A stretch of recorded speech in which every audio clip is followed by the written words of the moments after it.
매일 성경과 함께하는 오늘의 큐티 시간입니다.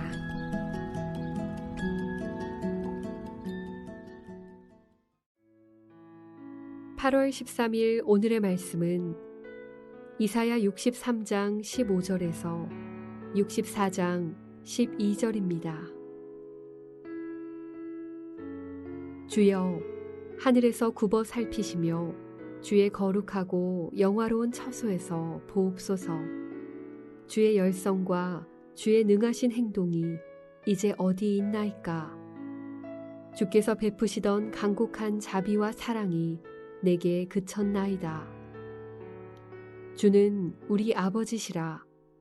아브라함은 우리를 모르고 이스라엘은 우리를 인정하지 아니할지라도 여호와여, 주는 우리의 아버지시라. 옛날부터 주의 이름을 우리의 구속자라 하셨거늘 여호와여, 어찌하여 우리로 주의 길에서 떠나게 하시며 우리의 마음을 완고하게 하사 주를 경외하지 않게 하시나이까? 원하건대 주의 종들 곧 주의 기업인 지파들을 위하사 돌아오시옵소서. 주의 거룩한 백성이 땅을 차지한 지 오래지 아니하여서 우리의 원수가 주의 성소를 유린하였사오니 우리는 주의 다스림을 받지 못하는 자 같으며 주의 이름으로 일컬음을 받지 못하는 자 같이 되었나이다. 원하건대 주는 하늘을 가르고 강림하시고 주 앞에서 산들이 진동하기를 불이 섭을 사르며 불이 물을 끓임 같게 하사 주의 원수들이 주의 이름을 알게 하시며 이방 나라들로 주 앞에서 떨게 하옵소서. 주께서 강림하사 우리가 생각하지 못한 두려운 일을 행하시던 그때에 산들이 주 앞에서 진동하였사오니 주 외에는 자기를 앙망하는 자를 위하여 이런 일을 행한 신을 옛부터 들은 자도 없고 귀로 들은 자도 없고 눈으로 본 자도 없었나이다. 주께서 기쁘게 공의를 행하는 자와 주의 길에서 주를 기억하는 자를 선대하시거늘 우리가 범죄함으로 주께서 진노하셨사오며 이 현상이 이미 오래되었사오니 우리가 어찌 구원을 얻을 수 있으리이까? 무릇 우리는 다 부정한 자 같아서 우리의 의는 다 더러운 옷 같으며 우리는 다 잎사귀같이 시들므로 우리의 죄악이 바람같이 우리를 몰아가나이다. 주의 이름을 부르는 자가 없으며 스스로 분발하여 주를 붙잡는 자가 없사오니 이는 주께서 우리에게 얼굴을 숨기시며 우리의 죄악으로 말미암아 우리가 소멸되게 하셨음이라. 그러나 여호와여, 이제 주는 우리 아버지시니이다. 우리는 지늘기요 주는 토기장이시니 우리는 다 주의 손으로 지으신 것이니이다. 여호와여, 너무 분노하지 마시오며 죄악을 영원히 기억하지 마시옵소서.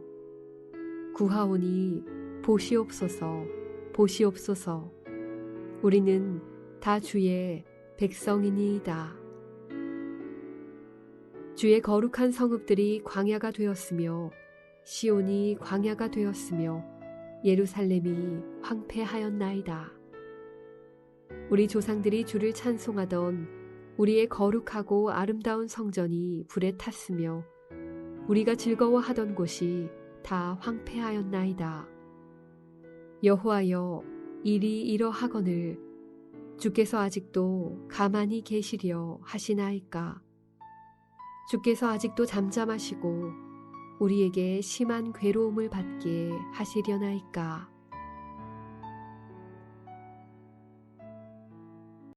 이사야 63장 15절에서 64장 12절 말씀을 함께 묵상하겠습니다. 오늘 본문은 63장 7절에서 시작된 탄식 시 탄식 기도가 계속되고 있습니다. 15절에서 19절에 선지자는 탄식 기도를 하고 있지요. 지금 하나님과의 관계가 깨져 하나님이 멀리 계시다고 느끼고 있습니다. 그래서 15절에 하나님이 거룩하고 화려한 처소에 계시지만 그곳에서 자신들을 굽어 살펴달라고 기도하지요. 지금 상황을 보면 주의 열정과 주께서 이전에 베푸신 간곡한 자비가 보이지 않고 그 사랑이 그친 것 같다고 기도합니다. 실상은 그렇지 않음을 알지만 현실을 반영한 탄원이죠. 이제 하나님을 향해 우리 아버지라고 부릅니다. 아브라함도 우리를 모른다 하고 이스라엘도 우리를 인정하지 않아도 당신은 우리 아버지시니 우리를 구원해 달라고 간구하지요. 여기서 이스라엘은 야곱이죠. 이렇게 기도한 이유는 자신들이 아브라함의 자손이긴 하지만 궁극적으로 하나님의 백성, 하나님 나라를 위한 백성이니 하나님의 자녀를 불쌍히 여겨 달라는 간구입니다. 그러니 혈연적, 민족적 공동체를 넘어선 하나님의 가족 공동체이니 하나님 아버지이신 분께서 자신들을 회복시켜 달라고 간구하는 것이죠. 17절에서 19절은 이스라엘이 범죄하게 된 것을 하나님 탓으로 돌리는 것인지 아니면 반어적 표현으로 자신들의 상황을 탄식하며 하나님께 하소연하는 것인지 학자들의 의견이 갈라집니다. 저는 이스라엘이 자신들의 상황을 인식하여 탄원하는 것으로 이해합니다. 이스라엘은 모든 일의 발생이 하나님으로부터 시작된다는 생각을 가지고 있습니다. 그래서 자신들의 범죄가 분명함에도 절대 주권자이신 하나님 탓으로 돌리는 표현은 하나님께 책임 전가하는 것이라기보다는 하나님의 주권을 강조하고 있는 것이지요.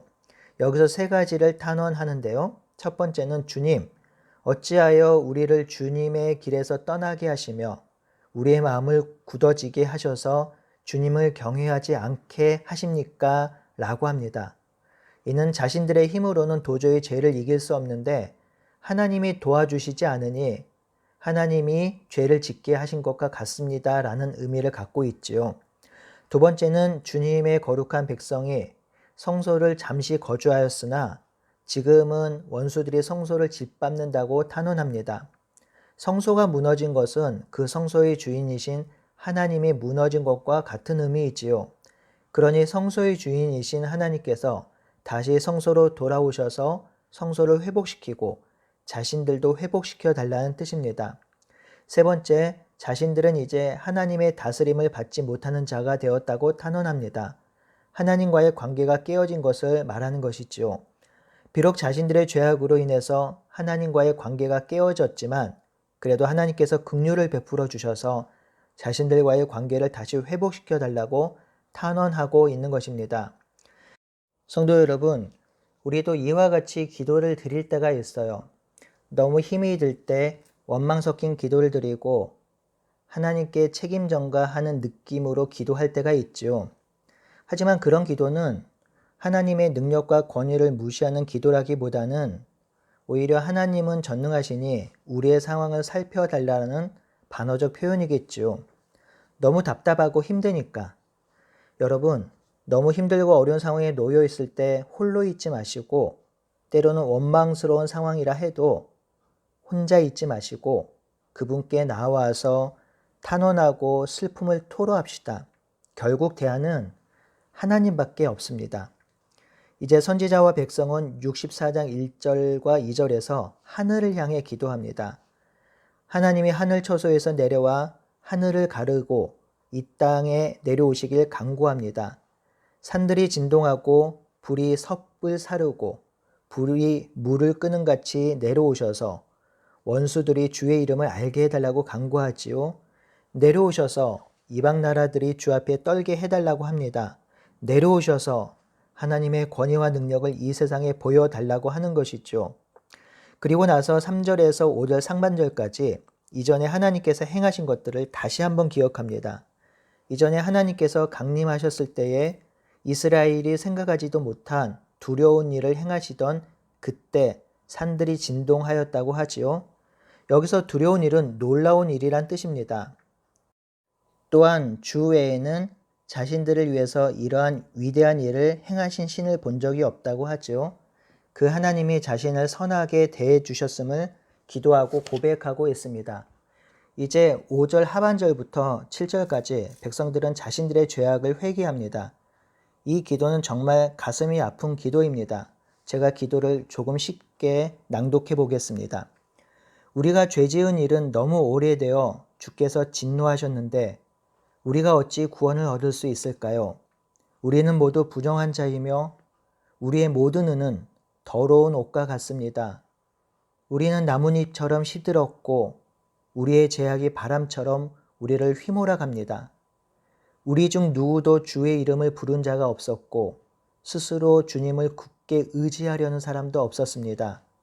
그래서 주님이 우리에게서 얼굴을 숨기셨으며 우리의 죄악의 탓으로 우리를 소멸시키셨습니다. 하나님, 저희가 이렇습니다. 이러한 기도이지요. 이 기도에서 더러운 옷은 심각한 범죄의 한 모습이고요. 또한 나뭇잎처럼 시든 것은 살 소망이 없는 모습을 보여주고 있습니다. 제 책상에 작은 화분이 하나 있는데요. 물을 주어도 시들었어요. 제가 이 나뭇잎 사진을 유튜브 표지에 보이게 할 테니 한번 보세요. 이 나뭇잎과 이스라엘이 똑같은 모습입니다. 처량하고 불쌍합니다. 하나님을 모르고 사는 인생이 바로 이런 인생 아닐까요? 하나님이 없는 인생은 잘 사는 것처럼 보이지만 뿌리가 잘린 꽃처럼 죽었지만 살아있다고 속고 사는 인생이지요. 엔진이 고장난 채로 하늘을 나는 비행기처럼 곧 추락하는 상황을 모르고 하늘을 날고 있다고 착각하는 인생이지요. 저 멀리 보면 기차 다리가 끊어진지 모르고 지금 이 기차 밖 풍경이 너무 좋아서 마음을 빼앗긴 채 살아가고 있는 사람들이 오늘날 하나님을 모르고 사는 인생이겠지요. 하나님을 모르고 거부하고 사는 인생은 소망이 없습니다. 하지만 단 하나 유일한 소망이 있습니다. 이스라엘은 단 하나 유일한 소망을 붙듭니다. 바로 하나님을 붙잡은 것이죠. 이스라엘은 하나님을 주 우리 아버지라고 부릅니다. 이 표현은 63장 16절에 2번, 그리고 64장 8절에 한 번 나오죠. 이 표현은 구약 성경에 잘 사용되지 않는 표현입니다. 절대적이고 전능한 하나님을 아버지라고 부를 수 없기 때문입니다. 그런데 이들은 하나님을 주 우리 아버지라고 부르지요. 하나님과 이스라엘 사이에 가장 친밀한 관계를 나타내는 표현입니다. 이 표현은 주기도문 서두에도 그대로 드러납니다. 하늘에 계신 우리 아버지요. 우리가 소망을 가질 수 있는 것은 하나님이 우리 아버지이기 때문입니다. 우리를 낳으신 분이며 우리를 사랑하는 분이기 때문입니다. 그렇게 우리는 죄 가운데서도 회개의 기도를 드릴 수 있는 것이죠. 이제 백성들과 하나님과의 관계를 토기장이와 진흙에 비유합니다. 이스라엘은 자신들은 모두 하나님이 지으신 것이라고 고백하지요. 그러니 자신들의 죄악을 보지 마시고 긍휼히 여겨달라고 기도합니다. 왜냐하면 모두 주의 백성이기 때문입니다. 그리고 마지막으로 자신들의 절망적인 상황을 하나님 앞에 드러내며 살려달라고 기도하죠. 주님의 거룩한 성읍들과 시온이 광야가 되었고 예루살렘은 황폐해졌습니다. 조상이 주님을 찬송하던 거룩하고 영광스러운 성전이 모두 불에 탔습니다. 우리가 즐거워하던 모든 것이 폐허가 되었습니다. 주님, 우리의 상황을 보십시오. 이런 상황에도 가만히 잠잠히 계시겠습니까? 이 극한 고통을 받게 하시렵니까? 라고 탄원합니다. 성도 여러분, 결국 대안은 그리고 소망은 하나님밖에 없습니다. 살려달라고 달려갈 분은 하나님밖에 없습니다. 우리가 어떤 존재인지를 인식하면 더욱 그렇습니다. 우리는 하나님이 없으면 시든 나뭇잎과 같은 존재이며 바람에 나부끼는 먼지와 같은 존재입니다. 하지만 우리가 생명 되신 그분께 나아가면 우리는 시냇가의 신기운 나무, 세상을 아름답게 하는 푸르른 나무가 되는 것이지요. 그런 놀라운 일을 행하시는 분이 바로 우리 하나님 아버지입니다. 지금도 하나님의 백성으로 말씀으로 살아가는 것이 쉽지 않지만 하나님 없이 살아가는 인생을 상상해보면 그것만큼 두렵고 슬픈 것이 없어요. 우리 오늘 하루도 우리 아버지이신 하나님께 나아가며 인생의 힘든 것들을 토로하고 또한 아픈 것들을 치유해달라고 기도합시다. 또한 우리의 삶의 인생 그리고 우리 공동체를 통해서 하나님의 놀라운 일을 행하시도록 기도합시다. 우리 아버지 되시는 하나님께서 우리를 살게 하실 것입니다. 아멘.